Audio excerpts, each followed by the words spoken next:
The reason we're teaching you 24 sales closing techniques is simply this. The average sale, over 80% of sales, are closed after the 5th attempt at closing. That means after the 5th time that you have asked or given the prospect an opportunity to buy, that's when over 80% of the closes take place. And only about 10% of salespeople have enough closing techniques and have enough ability to ask for the sale more than 5 times without giving up. The more closing techniques you know, the more likely it is that you will close the sale in the course of the sales interview. Remember, selling is a skill. Good salespeople are made, not born. Most of the most successful salespeople in America were at one time shy, insecure, and clumsy at selling. They became great salespeople by learning and practicing the essential skills of selling, including how to close the sale. And if you do what they do, you'll be successful too, and nothing can stop you. Before we start talking about the closes, I like to talk about the antecedents to closing. I think one of Murphy's laws is that before you do anything, you have to do something else first. And before you close, you have to do several other things first. So let me give you the 2 psychological antecedents to closing. In other words, you must have these if you want to be effective. Number 1, of course, which you've heard 1,000 times, is enthusiasm. 51% of all closing effectiveness comes from your enthusiasm, your excitement about the product. And as a matter of fact, one of the best definitions I ever heard of of a sale is that a sale is what takes place when there is a transfer of enthusiasm. In other words, when you transfer your enthusiasm about the product or service into the mind of the other person, a sale takes place. Now, this requires, of course, that you have some enthusiasm to transfer into the mind of the other person, which means that the most effective salespeople know their product, they believe in their product, they love their product, and they believe that their product has very worthwhile benefits for their customer. And this is something that I suggest to you, and I've suggested to thousands of salespeople, that if you don't believe in your product, if you don't love your product, if you wouldn't use it yourself, if you wouldn't sell it to your best friend or your mother, then you're probably selling the wrong product. Because you can never get that head of enthusiasm that is transferred into the mind of the prospect that causes them to buy. Now, with regard to enthusiasm, I don't mean the rah-rah, jump-around type of enthusiasm. I mean what is called constrained enthusiasm. It's when the enthusiasm is kept inside you like a kettle, a boiling kettle with the lid put on it, so that you literally bristle with enthusiasm. You have sort of a dynamic tension of excitement about you, but it isn't in the speed of talk or it isn't in your actions. It's contained within. And constrained enthusiasm has perhaps the most powerful effect on human personality that you can imagine. As Ralph Waldo Emerson said, nothing great was ever accomplished without enthusiasm. Well, the second psychological quality is confident expectations. You must confidently expect that the person is going to say yes if you ask often enough. If you ask the person to buy, you must confidently expect them to buy. So you ask expectantly. Would you like the red one or the green one today? In other words, not are you going to take one or not, is this what you had in mind? But you ask it expectantly. And the more confidently you expect to sell, the more likely it is that you will sell. And of course, again, confidence in selling comes from knowledge, it comes from practice, it comes from experience, it comes from believing that the product can do what you say that the product will do. Well, in the process of selling, there are other steps that you have to take. The first step, of course, is qualifying. That you cannot sell a product until you have thoroughly qualified the prospect. And every one of us has been in a situation where we have walked into a store or onto a used car lot and somebody comes up and says, why don't you take it? Or, are you going to buy it today? Or they try to close you without ever asking you what it is you want or what you need. And there's nothing makes us more furious than to have somebody treat us like an idiot. So you have to qualify the prospect. You have to find out 4 things, the answers to 4 things. Question number 1, does the prospect need what you're selling? Question number 2, can the prospect use what you're selling? Like many companies may need a computer, but they may not be able to use it because of the manpower, because of the configuration of the organization. Number 3, can the person afford the product? And number 4, does the person want the product? You see, before you can close, the prospect has to have demonstrated that he or she has a desire to enjoy the benefits of your product or service. So once you've gone through the presentation, once you've gone through and you've qualified on all 4 of those categories and the person wants to buy it, then you're in a position to begin closing. Most of the close in every sale is made in the presentations. In some products, especially in real estate, most of the close is made in how well you present the product to the prospect. The closing technique at the end is almost irrelevant. In many products, the closing technique is very, very important. The key reason why the closing technique is important is this, is that the moment of closing is always difficult. There's always a moment of tension. We call this buyer's remorse in advance, if you like, where whenever we feel that whenever we reach the point where we have to make an important decision, whenever we have to put up money, lay ourselves on the line, what happens is this tension wells up inside of us. And this tension is called the fear of failure. And every single one of us as human beings has this fear of failure. On the part of the customer, the tension in the closing moments of the sale is caused by the fear of making a mistake, the fear of buying the wrong thing, the fear of paying too much, the fear of being criticized by other people. It's caused, and what happens when a person feels this fear? It's almost like having a spear in the stomach. What do? They back away. And whenever they have this fear, they back away and they say things like, let me think it over, leave me some material, could you call me back next week? I have to talk it over with someone else, I have to check it out, I can't afford it, and so on and so forth. These are simply ways of the prospect telling you that I don't think if I make this decision, it'll be the right thing for me. Well, the other key stopping point at the close is the fear of rejection. The fear of the person saying no. You see, each of us deep down inside has this fear of being told no to, this fear of being rejected. So one of the things that we do is we very elaborately structure our lives in such a way that we don't put ourselves in front of people that say no. And by the way, if you have an uneasiness about people saying no to you, you've picked a very interesting profession to get into. Because 4 out of 5 sales calls end with no's. Even in the very best of time, in the most boom economy with the finest product, 80% of the people you talk to are going to say no. And when times are tough, 90%. And when times are tougher, 95%. Are you quite aware of this? And it goes up and up and up. So you must be aware that people are going to say no. And one of the key factors in being successful in selling is be prepared to hear a no and continue. When the person says, no, I don't think so, you must be able to just let it roll off your back like water off a duck's back. You must realize that a no, a no is not personal. When a person says no to you, they're not saying no to you in most cases. They're saying no to a whole package of things and for a whole package of reasons. Well, when you get to the end of the close, when you get to the end of the sales presentation, you've done your prospecting, you've done your contacting, you've done your presentation, you've overcome objections. Now you come to the final moment. You know that the person wants it, but there's this approach avoidance, there's this sales resistance, there's this fear, this uneasiness, this tension starts to build up. And your job is to get through that moment, that tense moment, as rapidly and as painlessly as possible. And closing techniques are not techniques to manipulate other people. They're not techniques to get people to buy things they don't want, don't need, can't use, and can't afford. They're techniques to get people past that moment of tension. And the professional closer takes the person smoothly past the point of the close, and the unprofessional person sits there, and at the end of the presentation they say, well, what do you think? You ever done that? Well, what do you think? And you know what the person says? The tension starts to build up, boom, boom, boom, boom, boom, like Jaws, like that shark coming in, boom, boom, boom. The person says, well, I think I'll think it over. I think I have to talk it over with someone else. Even if they want it, the tension starts to build up. So in this presentation, in the next few minutes, we're going to talk about the 24 best closing techniques. Number 1 closing technique begins with getting appointments. Is there anybody here who uses the telephone to get appointments? You notice how difficult and frustrating it is. Many people do not use the telephone because they've been rejected and turned down so many times on the telephone that the very thought of it causes them to be angry and frustrated and tense. So what they do is they find every other way possible to make contacts, and the telephone, of course, is the finest and the fastest way, if you know how to use it properly.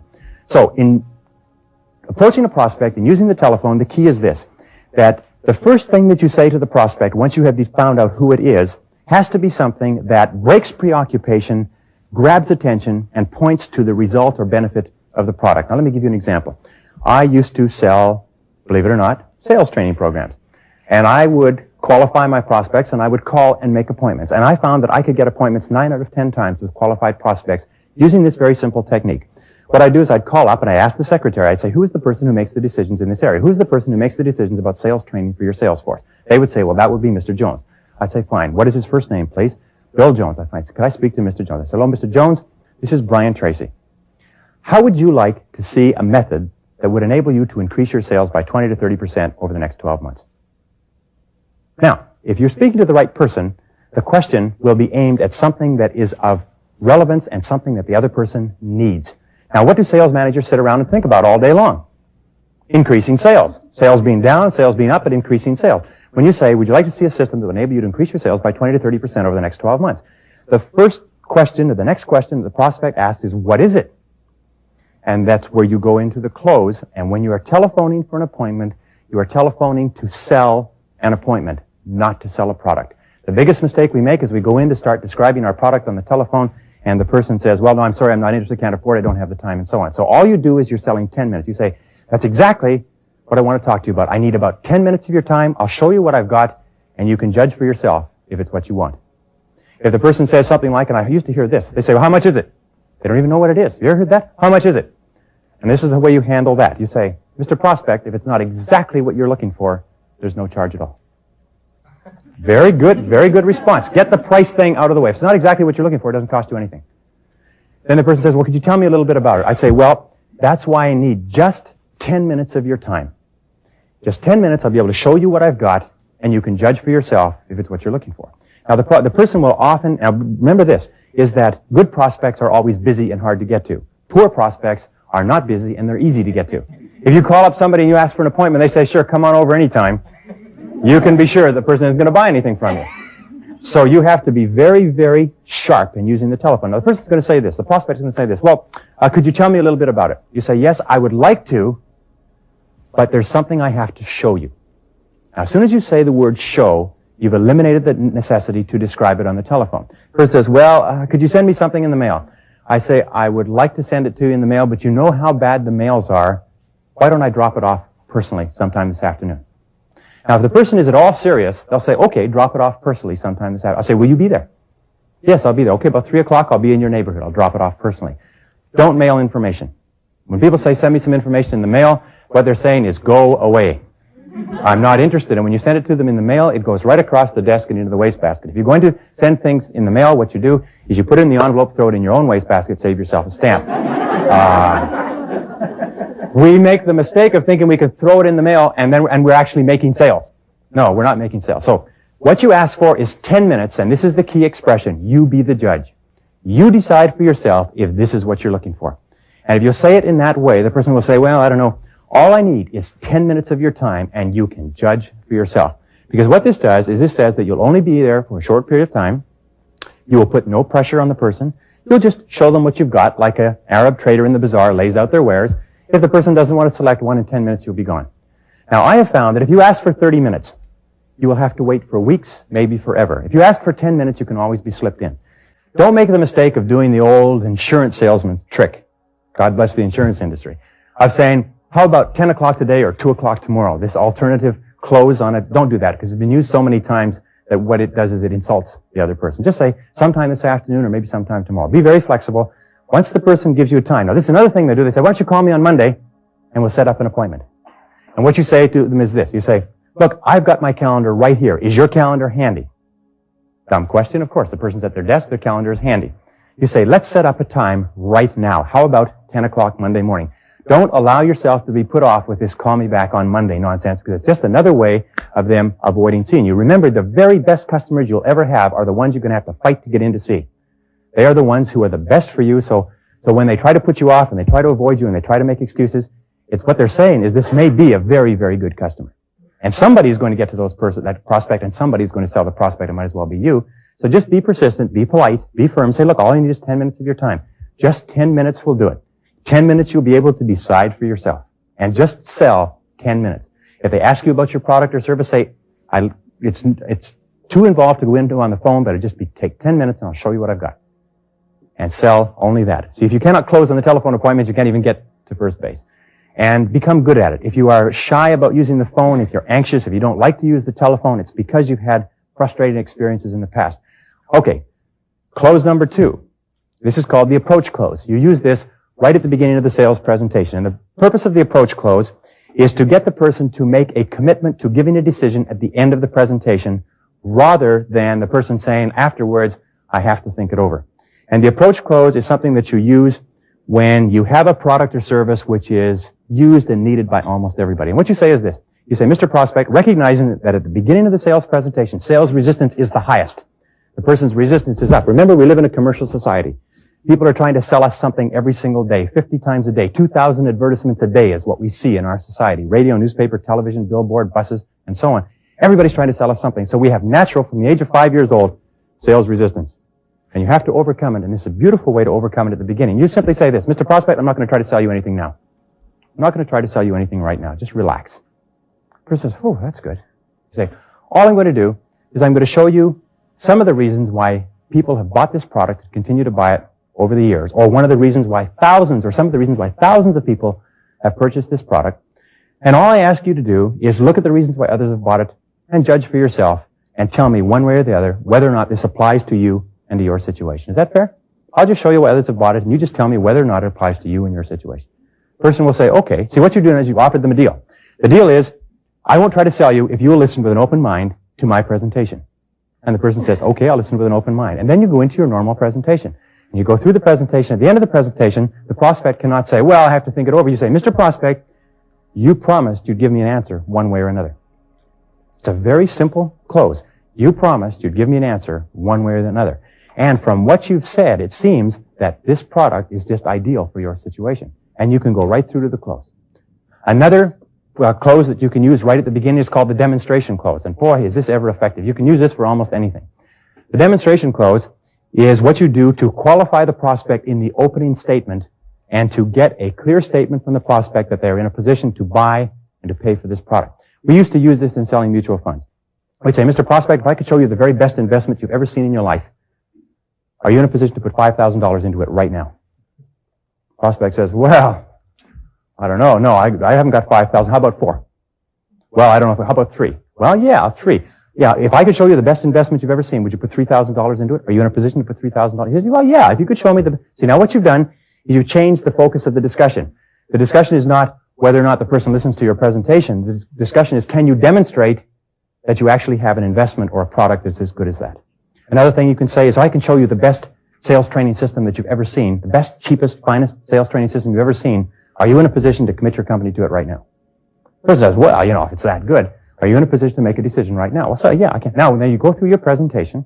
At the end of the presentation, the person can't say, well, I've got to check with the boss, I've got to talk to Harry, I've got to crawl across the street. They've already said, yes, I have the money, yes, I'm qualified, yes, I'm in a position to make a decision.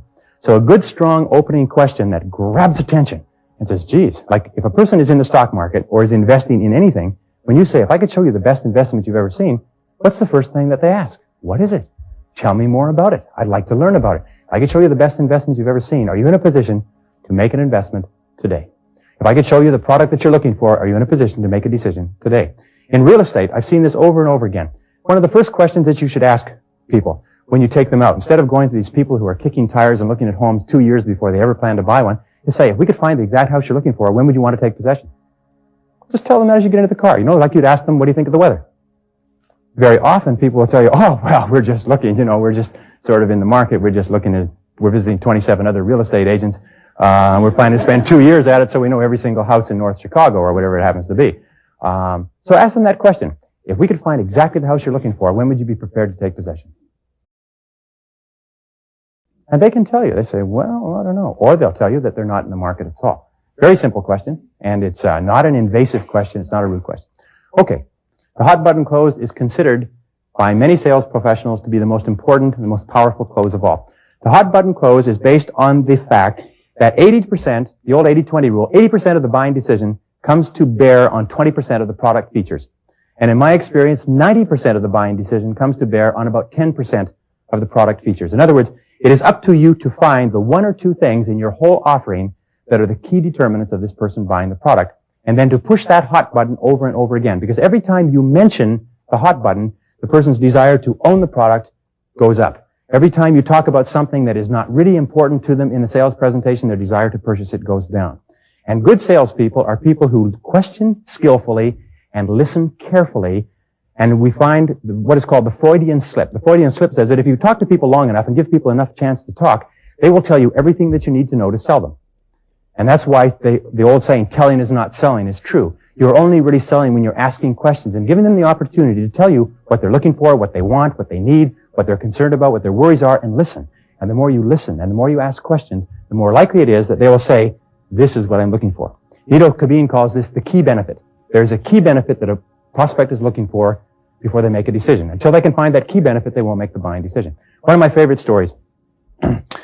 Real estate agent takes a couple up to see this house. It's an old house. It's what they call a starter home, a pre-owned starter home, if you like, handyman special.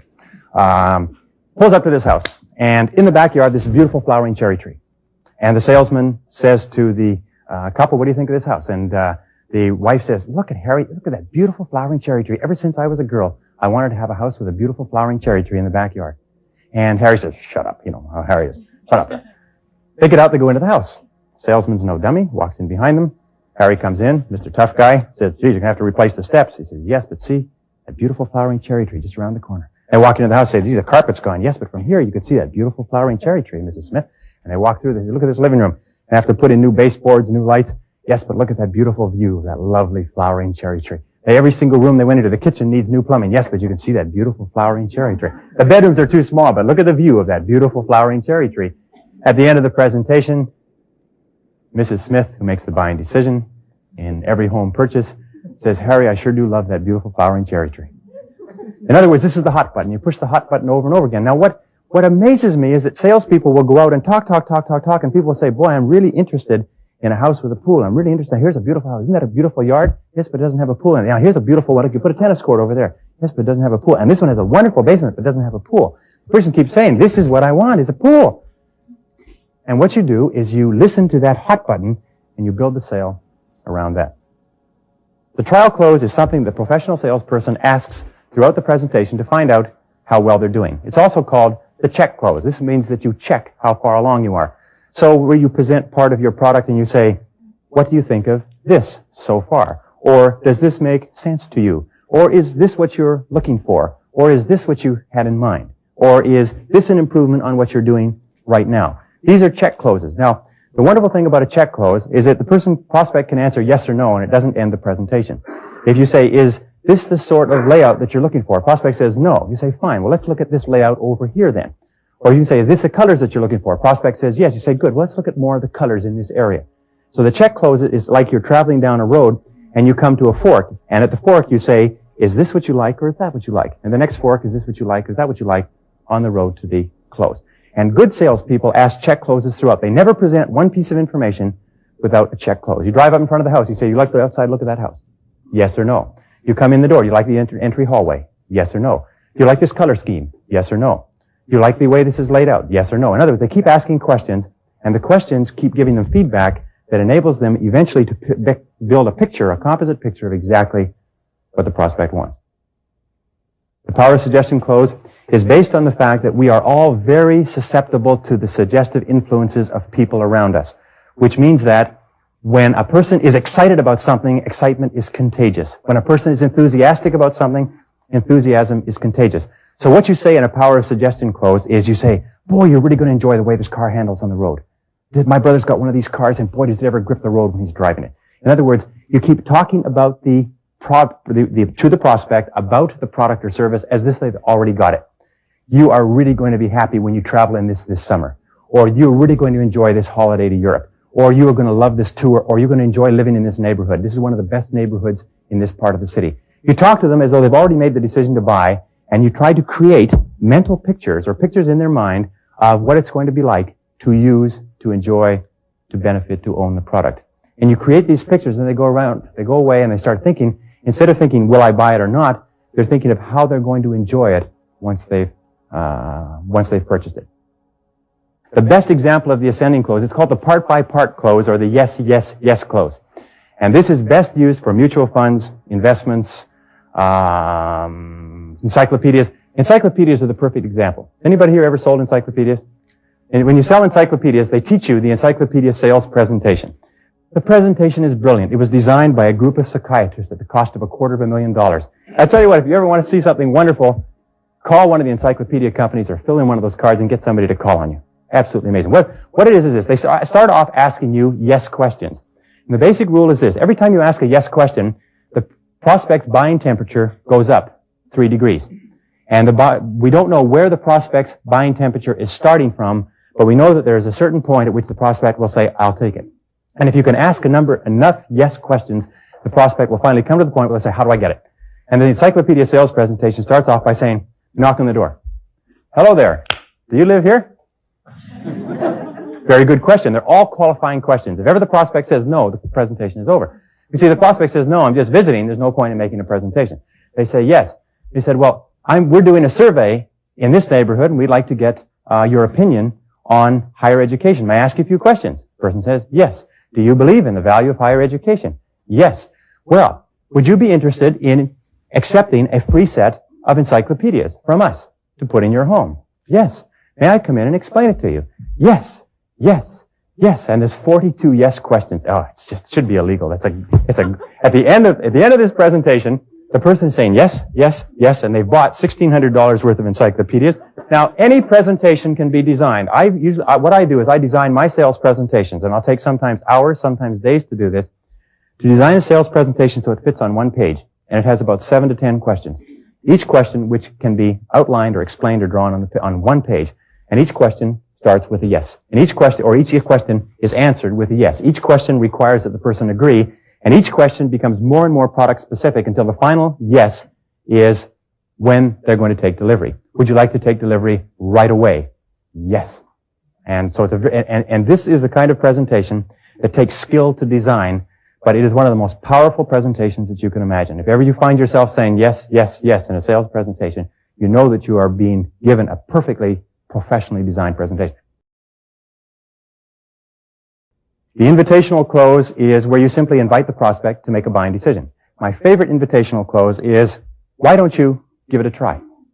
Why don't you give it a try? Very simple close, especially for anything that the person is buying. When you say, why don't you give it a try, you're saying, or you're suggesting that making the purchase decision is not a permanent thing. It's sort of something that you can try. Like saying, why don't you give the car a try? Why don't you give a Mercedes a try? If you don't like it after a couple of years, you can go to another car. Why don't you give it a try is a very subtle way of saying it. Or another one is, why don't you take it? One real estate salesman found that his sales went up 40% each time he walked out of a house with a couple and turned to them and said, do you like the house? And they say, well, yeah, why don't you take it? Why don't you make an offer? Bang. And they found that people say, well, sure, well, why not? So why don't you take it? Or another invitational close is, how many would you like? Or what color would you like? Or would you like us to get started on this right away? Or is this exactly what you had in mind for today? And in other words, what you do is you invite the person to make a decision. You don't run to the end of the presentation and then stand there and say, well, what do you think? I remember the salesperson comes back to the office and says, boy, do I have a lot of good interviews today. The other one says, yeah, I didn't sell anything either. Remember, you do not offend people by asking them to make a buying decision once they have indicated an interest in owning or enjoying the benefits of your product or service. The next close is what is called a price close. Now, many people say to me that everybody buys everything on price. Have you heard that before? Price is the key thing. Everybody wants the lowest price and so on. Almost every case, I will tell you this. First of all, the price is not the major determinant in selling anything. Unless, of course, you're selling rice and rice and rice, and it's all the identical brand, size, shape, and quality. Whenever there's any differentiation in product, price is not the determining factor. The second thing I'll tell you with regard to price is that it's salespeople that make an issue of price. The person says, hey, how much is it? And they immediately get into a wrestling match and they say, well, it's X number of dollars. The person says, hey, I can't afford that. He says, yeah, but it's worth it. Well, no, I can get it cheaper somewhere else. Yes, but it's not as good as the one we've got. And you get into an argument and you can never win on price. Basic rule on price is price should never come up in a sales presentation until the end of the presentation. Now, if you're selling homes, there's no way that you can avoid, or even cars for that matter. But if you're selling a product that is a little bit more complex, it shouldn't come up until the end. This is how I deal with price. When people say, well, how much is it? Before I've had a chance to tell them what they're getting. You see, people always object to price no matter what it is. Everything always costs more than people expect to pay. Isn't that true? Do you ever find any of your prospects or your customers say, boy, that's a lot cheaper than I expected? Everything costs more than they expected to pay. But willingness to pay and ability to pay are two different things. Nobody is willing, but most people are able. So the key is if price comes up before you've had a chance to show the person exactly what it is that they're going to get for the money, first thing you say is, Mr. Prospect, is price your only concern? Is price your only concern? The prospect will have to say, well, no, price isn't my only concern. You say, well, let's talk about that a little bit later then. Or another thing I say when they say, well, how much is this? Especially if you start a good sales presentation, they're going to get interested. They're going to say, how much is this? And you say, Mr. Prospect, that's the best part. Could I come to that in a couple of minutes? They say, sure. And now you go on to the presentation. But try not to get into price, and by all means, never argue over price. If a person, here's another close that you can use. Free. This will give you your first baker's dozen. It's called the just suppose close. The just suppose close just simply says, Mr. Prospect, just suppose that price is not an obstacle or an object here. Okay, can we do that just for a second and let me finish my presentation? Persons will say, okay. Now by the time you get to the end of the presentation, you should have spoken so much about the value of what it is that they're going to get that when you mention the price, they say, well, that makes sense. But if you ever mention the price and they say, geez, that's a lot, what they're saying is this: you haven't given me enough reasons to justify that price. By the way, when you get a price objection, what is a price objection? A price objection is a price question. A price question is when they say, hey, that's too expensive, what they're saying is, from what you've told me so far, I don't see how the product or service can be justified by the price. Can you give me some more information? Basically, that's what they're saying. But they say it in such a way that sometimes they say, oh, geez, another people price again. So you say, Mr. Prospect, it sounds like a lot of money, but let me tell you why. Another thing, people say, hey, it costs too much. I'll say, Mr. Prospect, we're getting into objections, but this is a very good, Mr. Prospect, you're right. Well, it costs more than your competition. Mr. Prospect, you're right. As a matter of fact, it costs $1,227 more than our closest competition. And yet we sell thousands of these every year to very intelligent people. Would you like to know why? Sure. Because you've got to get that price out of the way. Other than that, it's like a big orangutan in the middle of the path between you and the end of the sales presentation. The sudden death is an ultimatum close. And you've all had this experience where you've made a presentation to a person or to a company, and they've looked at it, and you go back and see them, and they say they have to think about it a little bit more, and you go back and they have to think about it a little bit more, and you go back. About 4 or 5 times, you find that you're spending too much time going back to this person who's not made a decision. So you use this close, and it works in at least 50% of cases. You fill out the entire sales contract in all details, except for the signature. Exactly the way you discussed it up to now. You take it back to the prospect and you say, Mr. Prospect, we've discussed this quite a bit, and I know this is taking up a lot of your time, his time, taking up a lot of your time, so either this is a good idea for you or it's not. And one way or another, let's make a decision right now. What do you say? And then take the contract and send it, put it across the desk, put the pen on top of it, and say, if you will authorize this now, we can get started right away. And then become perfectly silent. Remember, after every closing technique, the key is to shut up. The key is to be perfectly silent and wait. And sometimes the silence can be stretched out interminably. Sometimes the silence can get longer and longer and longer. But the longer you wait perfectly quietly without speaking, the more likely it is that the person will make the buying decision. The longer the tension is. Now, a very good sales trainer once told me, and I like this, he said, the only pressure that you are allowed to use in a sales presentation is the pressure of the silence after you've asked the closing question. And the basic rule is this, is he who speaks first, or she who speaks first after the closing question loses. Remember, the best time to close a sale is at the end of your presentation, not the next day or come back next week or let the person think about it. At the end of the sales presentation, the person has more fresh information and is closer to making a decision than at any other time. The sharp angle close is where you take this is when the person, wants the product and they're bringing up sort of what we call smokescreen objections. They're just coming up with objections. They say, well, I don't know if we can afford the monthly payments. You say, if we can spread the payments and get them down, will you take it? So you use the objection as a way of closing. You close on the objection, if you like. The person says, well, I don't think that your product will perform to my specifications. You say, if we can prove to you that it will you take it?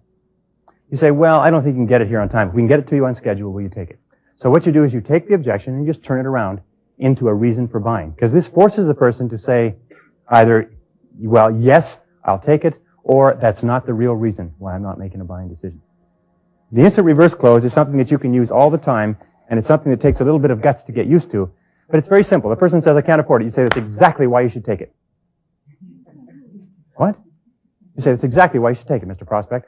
I did some training for about 100 people who were selling cable television services.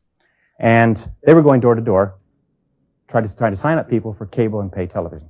And they'd knock on the door, a person would knock on the door, and they'd say, I'm here to talk to you about cable and pay television. They say, I can't afford it. They said, exactly why you should take it. I said, what? Because they're about to close the door. I said, sorry, we can't afford it. The reason they haven't taken it is because they can't afford it. I say, what do you mean? I say, it's exactly why you should take it. Why? Now, sometimes you may not even know why. You have to think of the answer very quickly. The answer just has to be logical. It doesn't have to be great. It has to be logical. You say, because, look, someday you're probably going to get pay and cable, aren't you? Someday in the course of your life, you're going to want to get the movies and the sports and arts and everything else. Isn't that right? Person says, well, yeah. And you want to get it at the very lowest price, don't you? Well, yeah. Well, Mr. Prospect, this is the time that you can get it at the lowest price ever in the history of pays if you take it right now, today. That's exactly why you should take it. You call up somebody for an appointment. They say, I'm not interested. Ever heard that before? You say, Mr. Prospect, that's exactly why I'm calling. What? You say, Mr. Prospect, most of our very best customers were initially not interested when we contacted them. So what we have found is that if a person is really not interested, they can probably take maximum advantage of our product or our service, whatever happens to be. A person says, well, what is it all about? And you say, it's exactly why I need 10 minutes to show it to you. And bang, you go into close on the presentation. You see, when a person resists a sales approach. It is because of ingrained instinctive buying resistance. It's not because of you. The product could be the very best product in the world. This could be a heart transplant for a person who's dying of a diseased heart. But they'll say no because they have instinctive buying resistance. You must be able to catch it on the no. The person says, we don't use that in our house. That's exactly why you should take it. Why? Well, because if you keep using the same product, Mr. Prospect, you'll never have any idea of the better products that are available on the market.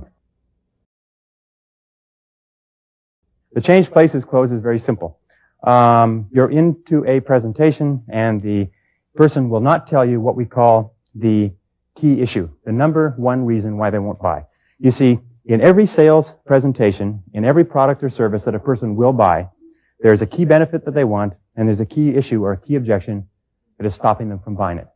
And until you can find out what that key objection is and handle it, they will never buy from you. So many of your closing techniques are ways of getting the person to tell you what's stopping them from making a decision. The change places close is very simply say, Mr. Prospect, would you change places with me just for a second? Put yourself in my shoes, which people can do because we are very empathetic. Imagine if you were talking to somebody that you really respected and you were showing them a product or a service that was really good for them and they wouldn't tell you why it is they wouldn't make a decision one way or another.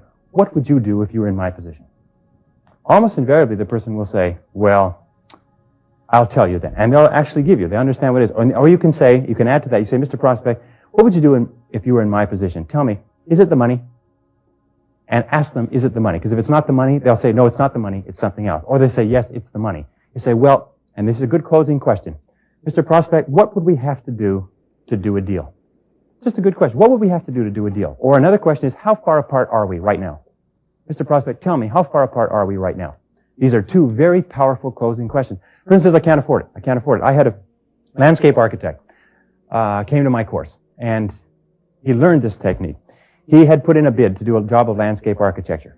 He'd put in a bid, and the contractor had told him that he wanted it done as cheap as possible within certain specifications. So he sharpened his pencil. He did it as cheap as it could be. He put in a bid for $7,025. That was the cheapest he could possibly get. The contractor called him up and said, absolutely not. It's too expensive. It's too much. It's way over my budget. There's no way I'm paying $7,025. He'd been to this course the day before. He said, well, tell me. He said, how far apart are we? He said, I've got it in my budget at $7,000, not a penny more, and there's no... He said, as a matter of fact, we're having a special on junipers. It's $7,000. We'll put in 2 smaller trees, and he got the deal. But before, he'd gotten really mad because he knew that he couldn't get any cheaper than that. But he asked, how far apart are we? And sometimes you'll find that you're so close together, and it's not the money, it's the issue. Sometimes people say, well, in their mind, they will not pay over X number of dollars because their brother-in-law got one just like it for X number of dollars, and you could find yourself just a few dollars apart. So ask them, how far apart are we? Or, Mr. Prospect, what do we have to do a deal today? You tell me, and I'll find out if it's possible. And sometimes and most people are honest. They'll say, this is what we'd have to do a deal. And you say, okay, let me see what I can do. And at least you're still in the game, if you like, you're still in the ring. The next close is what is called the secondary close. And this is one of the most popular, one of the most common of all closes. This is where you close on a minor point. It's also called the minor question close. You're giving a sales presentation on a car, and you say, by the way, will you want the AM or the FM radio? It doesn't really matter to you. If they answer AM or FM, they've made the decision to buy the car. You're showing them a house. You say, by the way, would you want possession on the 1st or the 15th? They say the 15th. They've made the decision to buy the house. In other words, you ask and you close on a minor question. The reason you do this is it's much easier for a person to say, well, the 15th, rather than yes or no to buying a house. And you can always come to find a minor close. You can say, well, will that be cash or charge X? Even before the person's decided whether they want to buy. You say, will that be cash or charge? Well, I'll pay cash. They've made the buying decision. How they pay for it is a minor issue. Another closing technique is called the alternative close. And the alternative close is simply based on this rule. Never offer a prospect the choice between something and something, between something and nothing, always between something and something. Always offer them a choice between product A or product B. Which house do you like best? This one or this one? Which car do you prefer? The 2-door or the 4-door? Which type of tires do you want? The radial or the regular? And always give them the choice between the two. And what happens is the prospect will answer you and say, well, I like product A better, or I like product B better, or I don't like either product, and you can ask why. And it gives you an opportunity to continue selling. But don't ever say, do you want this or not? Always, which do you prefer? It's also called the preference close. Which do you prefer? Asking people which they prefer is a very good way of finding out where you are in the sales presentation. Another close is what is called the assumption close. And the assumption close is called talking past the sale, where you assume that the person has bought. You treat them as though they have just said, yes, I'll take it, and you walk right past it and you say, well, how would you like to make payment? You've just finished your presentation. You say, well, who's going to handle the mortgage arrangements for this? Even before they've said, yes, we'll take it or not, you say, who's going to handle the mortgage arrangements? You assume that they've taken it, you talk past the sale, and you go to wrap up the details. It's called the assumption close. It's one of the most powerful that I've ever seen. The takeaway close is a neat one. Now, ladies are always suckers for the takeaway close. I'll give you two examples. First, the example of the takeaway close is you finish the presentation and the person hasn't said yes or no, and you don't want to say, well, what do you think? And you've answered all their objections, and they're saying, well, it seems kind of expensive, and I don't know if it's in the budget. You say, geez, we were talking about the blue one, weren't we? And you say, well, yeah. I said, we've really had a run on the blue ones. Let me call the office or let me call the warehouse and make sure we still have them in stock. Now, use your telephone. The person says, yes, you can use my telephone. They made the decision to buy. You see, many people don't realize how badly they want something until you suggest to them that they can't have it. And when we're growing up as teenagers, we call this playing hard to get. And you can use this hey, they use this in shopping all the time. You go in, you're looking and say, well, let me make sure we have it in your size. Oh yeah, okay, make sure we've got it in my size. They go back and they say, yes, we do, just one left, right?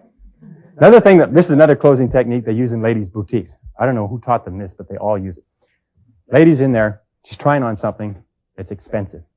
Never done with anything cheap. It's something that's expensive. She's trying on something that's expensive, and they have a signal. The sales clerks have a signal. They sort of go like this, or they ring a bell or something, and it causes all the other sales clerks to come running over. When you've got this ridiculously expensive thing on, and they say, oh, that looks good on you, doesn't it? And all the girls sit around like hens, and they cluck. They say, yes, that looks good on you. Oh, that looks good on you. Oh, that looks good on you. And you say, really? You really think so? Oh, yes, yes, yes. And as soon as you're saying, well, okay, then they go bang like that, and they all shoot back to their customers. Isn't that right? My wife has come home with the funniest looking outfits. She comes home, she said, I want to try on this outfit. And she comes in, and you want to live there, you want to go on having regular meals. She comes in, she says, be perfectly honest with me. And I say, I don't really think it suits you, But she said, well, everybody in the store said it looked great on me. And there's only one left in my size. Right? Be very alert to that. Another close that you can use is what is called the puppy dog close. Now, the puppy dog close is one of the most powerful and best closes of all. And it's based on the old story of the kids get the parents and say, we want a puppy dog, we want a puppy dog, we want a puppy dog. And the parents say, no, damn well, you're getting a puppy dog. Well, finally they say, please, please, please take us to the pet store. So they go to the pet store. Parents are very circumspect. They say, all right. And the pet store owner, these guys are smart. They know what's going on. They say, well, look, you don't want to have to make a decision like this. Why don't you take this little puppy home and just play with it for the weekend? And if you don't like it, bring it back on Monday. And the kids say, yeah, just for the weekend, just for the weekend. The parents say, well, all right, just for the weekend, just for Sunday. Well, now by Sunday night, the kids are indifferent to the dog and the parents have fallen in love with it. And this works. Now, anytime you can give your prospect an opportunity to touch, taste, feel, smell, use the product, this is a puppy dog close. One of the most successful photocopy distribution companies I've ever seen has just simply one rule: place machines. And they have about 10 trucks and they have about 30 salespeople, and all they do is they go in and they beg people to take the machine in their office for a week. That's all they do. And they sell millions of photocopy machines because once it's been in there for a week, people get used to using it. Originally they say, hey, no way, I'm not interested, can't afford it. They use it for a week, they find the convenience of it, and they keep it. I used to have a friend who sold motorhomes.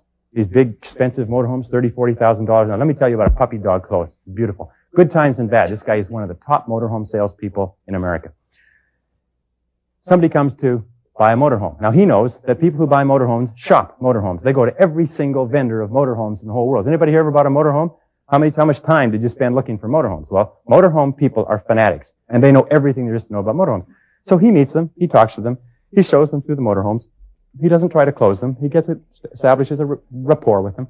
He gives them their name, or he gives them his name, gives them a card. He gets their name and address and phone number. He says, we have a newsletter that we send out on motorhomes, and we'll put you on the mailing list, and so on. Well, next Saturday, he calls them up about 10, 11 o'clock Saturday morning. Now, where is everybody 10 o'clock, 11 o'clock Saturday morning. They're at home. He said, I'd like to take you out for lunch. I'd like to show you something absolutely fantastic. I'll pick you up at your home at 12 o'clock. And they say, well, okay, see you at your home, 12 o'clock noon for lunch. And he drives up in this big $50,000 motorhome, drives up in front. He says, jump in. They get in, and they're a little bit curious. He says, I've got to show you something neat. And he takes them just outside the city that he lives in. There's a beautiful park, and the park is long, sloping hills, and then there's a lake, and there's geese that swim on the lake, and there's trees on the other side, and there's the mountains in the distance. And he pulls up in this big motorhome, and he swings a loop, and he stops so that you can sit at the table and chairs, looking out the window, this beautiful view. And they sit down. He says, sit down over here, please. And they sit down. He opens up the microwave, heats up the food, takes wine out of the refrigerator, wine in a bucket, pours the glasses, lays out the food, china. He sits them down, and he says, as they're eating, he says, oh, isn't this what you want? Isn't this nice? Wouldn't it be nice to be able to do this every single weekend? And he says, we have a special on a unit just like this. We can have you in this by tomorrow afternoon. You are set for the summer. He sells more motorhomes than you can imagine, because he gives people a chance to experience the product. The Ben Franklin close is one of the most powerful for a very simple reason. The Ben Franklin close closely parallels how you and I think. Now, you and I think when we make a decision, we weigh the pros and cons. We look at what the reasons are for making the decision and against making the decision. And the Ben Franklin close goes back to Ben Franklin, who was America's first millionaire, by the way, first self-made millionaire, Benjamin Franklin. Started off penniless.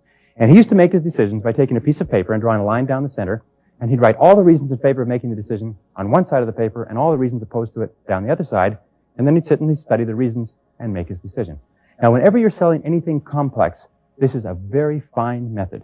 For the person who's having difficulty making up their mind because of a variety of different factors, you say, Mr. Prospect, let's use the Ben Franklin decision-making method.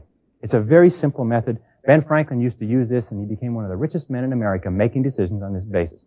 And this is what we'll do. You take a piece of paper, draw a line down the center, and I say, and let's write down all the reasons in favor of making this purchase decision. All the reasons in favor of buying this. Okay? And so you sit down and you start listing the reasons. Remember we talked about this? Yes. And remember we talked about that? Yes. And we talked about this, and it does this, and it does that, and you have this, and it includes this, and so on. You write down every single thing that you can possibly think of that was in the presentation or wasn't in the presentation. You restate all the good reasons for buying the product. And then you say, is that everything, Mr. Prospect? Can you think of anything else? Prospect says, no, I think it's everything. He says, okay, now you fill out the other side. And give him the pad of paper and the pen and sit quietly. Now, the best prospect, the sharpest prospect I've ever seen, couldn't get past item 3. They write 1, 2, and they think, well, 3, and they write it.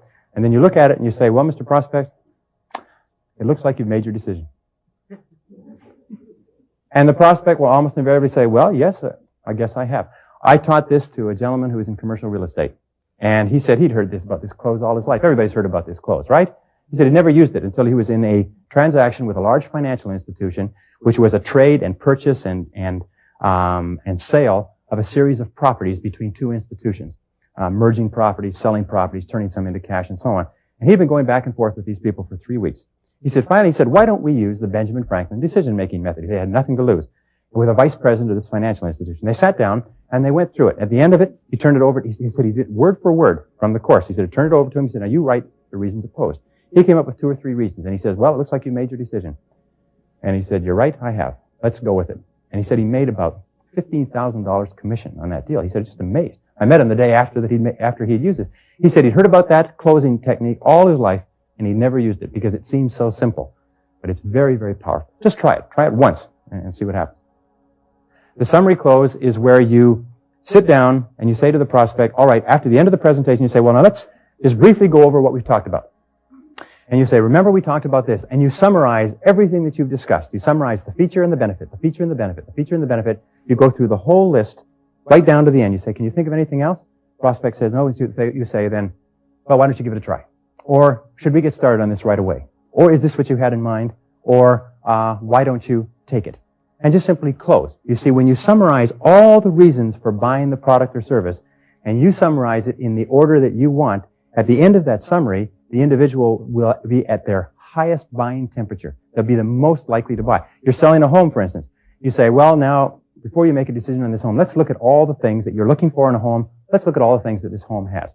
Well, remember, it's got this. and it's got this, and it's got this, and it's got this, and it's got this, and it's got this, and it's got this, and it's got this, and it's got this. You can probably get to 40 with a little bit of creativity. The person sees, geez, that's right, it's got all those things in it. They didn't realize how good the home was until it's perfectly described. A car is another way. How do they sell cars today?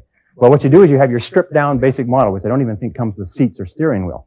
And then on the window, you have all the extras. Have you seen that? And it's extra, extra, extra, extra, extra, extra. It's something like 10, 15, 20 different things that you get extra. And you say, geez, look at all that you're getting for the money. And it's another form of a summary close. The order sheet close is when the presentation begins. The person comes in to see you. The first thing you do is pull out an order sheet, write the date on it. And then ever after, whenever the person says anything about what they're looking at, write it on the order sheet. And even the person says, hey, wait, don't write anything down. I'm not buying anything today. I'm just looking. You say, I understand, but I've got a terrible memory for detail, so I like to write everything down. And if you don't buy anything today, we'll just throw it away.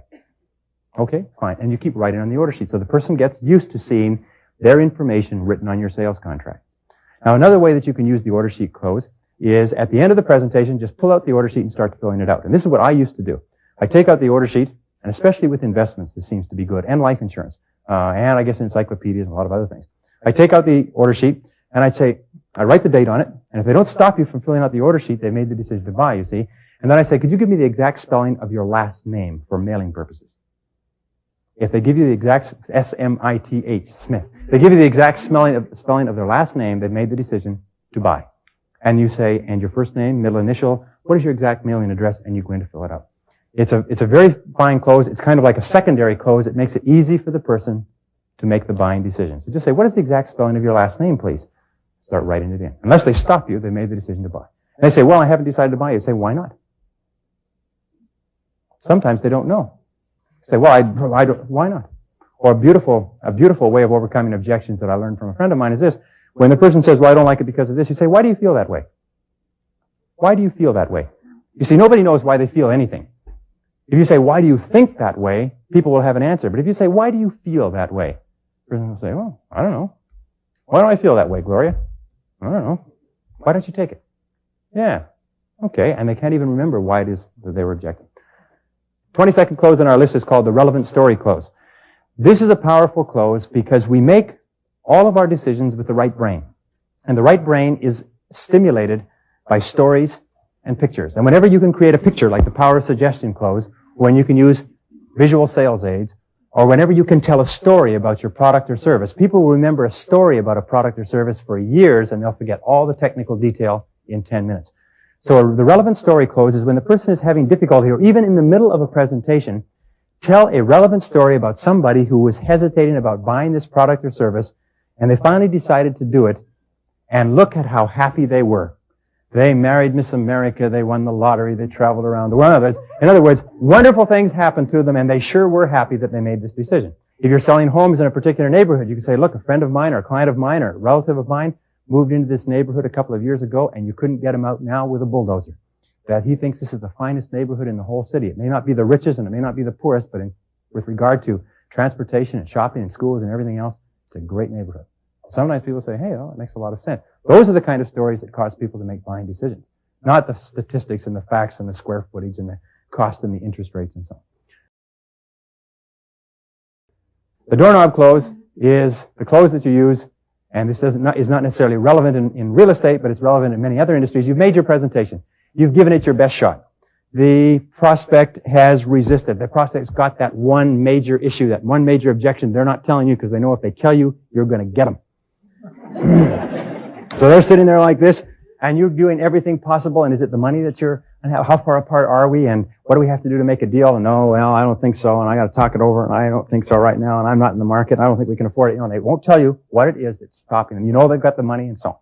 So finally you say, Mr. Prospect, I know you're busy, and I thank you very much for your time. I won't take up any more of your time. I'll get going now. You close your briefcase, you get up, and you go to the door. And as you get to the door, you put your hand on the door. Now the prospect psychologically begins immediately to think about what they're going to do as soon as you leave. They begin to let their sales resistance drop. And as their sales resistance comes down, as you put your hand on the door, you start to open the door. Their sales resistance dwindles like the air going out of a balloon. And then you turn around and you say, oh, by the way, Mr. Prospect, just before I go, I was wondering, I know that you're not going to buy anything today, but I wonder if you could help me in my presentation. Could you tell me, what was the reason that you didn't buy today? And the prospect will say, well, I'll tell you, the reason was this. And you take your hand off the doorknob. And you come back in, you set down your briefcase, you say, Mr. Prospect, I'm so glad you told me that. That's my fault. Obviously, I didn't explain that part of our offering to you.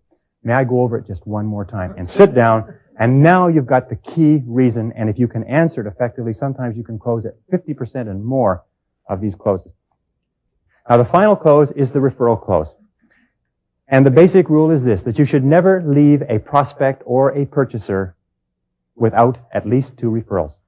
And when you have made a sales presentation of any kind, let me give you an example with regard to referrals in real estate. I passed this on to you from a friend of mine who makes in excess of $500,000 a year in commissions in real estate. It's one of the top 3 people in his area of the country. When he's closed a sale, and he usually has as many as 200 listings of his own, all of which come to him through referrals. When he's closed a sale, what he does is he drops by on moving day, and he brings them a bucket of Kentucky Fried Chicken. And he says, look, I know you won't have time to cook. He said, I just thought I'd drop by. $10, $12 for Kentucky Fried Chicken. Drop it off. And they say, well, thank you very much. We sure appreciate it, Larry. That's awfully good of you. Say, fine. He said, look, I want you to do me just one favor. Promise me that before you sell this house, you'll get in touch with me and give me a chance to do the same thing, same job for you that I've done already. And they say, well, sure, will you please do? He says, one more thing. Promise me if you hear of anybody else who wants to buy or sell a house, you give me a chance to talk to them first. Would you do that for me? And they say, well, sure, why not? And they shake hands on it. And they don't realize that when a person makes a promise, when you and I make a promise, it locks into the subconscious. And we have a conscience that will not allow us to break promises. So 1 year, 2 years, 3 years later, somebody says, I'm thinking of buying or selling a house. Bang, comes up with the, well, geez, I promised I'd give the person's name to Larry. This guy has 200 listings, and he doesn't do any prospecting at all. It's very, very small things. He's getting referrals. So when you've spoken to a prospect or a client, there's a variety of ways that you can do it, but here is one way. You finish speaking to the prospect, and you say to the prospect, well, say the person doesn't want to buy. You say, Mr. Prospect, I know you're not in a position to make a decision today, but could you give me the names of 2 or 3 people who you think may be able to take advantage of this offer? Now, this is called the alternative close, 2 or 3 people. Prospect will always pick 2 because it's easy. They'll say, well, yes, I can give you a couple of names, and they'll give you the names. You say, Mr. Prospect, would you happen to have their phone numbers? Now, the prospect will always give you the names that come off the top of the mind, what is called top-of-mind awareness, people that they know the best, people that they're very familiar with, people that they work with. They'll give you 2 names. You say, would you happen to have their phone numbers? Yes, they do happen to have their phone numbers. So get the phone numbers. Now you've closed on the phone numbers. Then you say, which of these prospects should I call first? Again, another alternative close. They'll say, well, call Bill first. And finally, the person has said, yes, yes, yes. He's answered affirmatively to 4 questions in a row. You say, Mr. Prospect, would you call Bill right now and tell him that I'm coming over? By this time, the prospect will say, well, sure. And they'll pick up the phone and they'll dial and send you over to see Bill or whoever it happens to be. Now, the reason why a referral is so much more powerful than a cold call is that with a referral, you have all the credibility of the person who is referring you. A cold call, you go in with no credibility at all. And remember, credibility, the amount that the prospect believes you, is the critical factor. Now, if you have to get to 100% credibility before the prospect will buy, if you get a referral, you come in with 90% credibility. If somebody that you know and respect sends somebody to see you, they say, look, your good friend sent me to see you. They say, well, good, come on in. What is it? And you'll give them the same treatment, the same courtesy that you would give the other person. So always ask for referrals and never leave a presentation, if you possibly can, without at least 2 referrals. Now, here's something else that you can do with regard to referrals. Go back to all of your previous customers that you can remember and call them up and ask them how they're doing. Are they happy with what they bought? Do they have any problems or questions? Is there anything that you can do for them? And if possible, go and call on them. I have a friend who's an excellent salesperson. Every January, right after the holidays, he goes and calls on every single customer he's got. He spends 2 or 3 weeks calling on every single customer in the city and making sure they don't have any problems, making sure they're happy, and getting 2 or 3 referrals from each. And it takes him 6 months to work through those referrals. Any person who's been in selling for more than 90 days should be working off of referrals almost 100% of the time. Referrals that people give you or referrals that come to you as a result of good things that you've done in the marketplace. So those are the key closing techniques. And if you will use those closing techniques, remember, closing techniques are sales tools, and they have to be mastered through study and practice. But the more sales tools you have, it's like a craftsman, the more tools you have within your sales toolbox, if you like, the more likely you are to make a sale. For some fields of selling, you'll only need 2 or 3 closing techniques, and you'll use those all the time. But the more you know, the more opportunities you have to close. Now, here's a piece of advice which helped me dramatically when I started my career. And it's simply this: use throwaway presentations. Whenever you get into a presentation with a person who you know is not going to buy, this person is one of those people who's not going to buy anything, and you're in that presentation and you know you have nothing to lose, throw the whole book at them. Throw every closing technique and every qualifying technique and every objection technique that you can have, you can find. Because remember, you only really learn sales techniques by being in the arena with a live prospect. And if you find a person who's not going to buy, use them. Because I have found, and that it's worth a fortune to you. I have found that if you will use these throwaway presentations and just sit in there and slug until you literally get thrown out, you will learn more faster about how to close good prospects than you can possibly imagine. Act boldly in selling. Remember, the key to sales success is to act boldly and to close boldly. A sales close where you say, why don't you take it, is certainly far more powerful than, well, why don't you take it? In other words, say it boldly. Say it like you confidently expect the other person to buy. Act as though it were impossible to fail. Ask the closing question like it is inconceivable to you that the person could say anything but yes. And practice that. Practice the tone. Remember, in communication, 7% of our communications with other people is the words we use. 38% is the tone of voice. 55% is the body language. So make sure that your body language is erect. Make sure that you look like $1 million. Make sure that your voice is strong and bold and clear, and ask. We find that the person who speaks louder and faster always seems to dominate the person who speaks more quietly and slower. Now, I'm not saying to be obnoxious, and I'm not saying to be pushy or aggressive or overbearing. I'm saying speak confidently, speak strongly, ask as though you expect the person to say yes. And the final point, going right back to what we started, the key to selling effectively, the key to closing sales, is psychological more than anything else.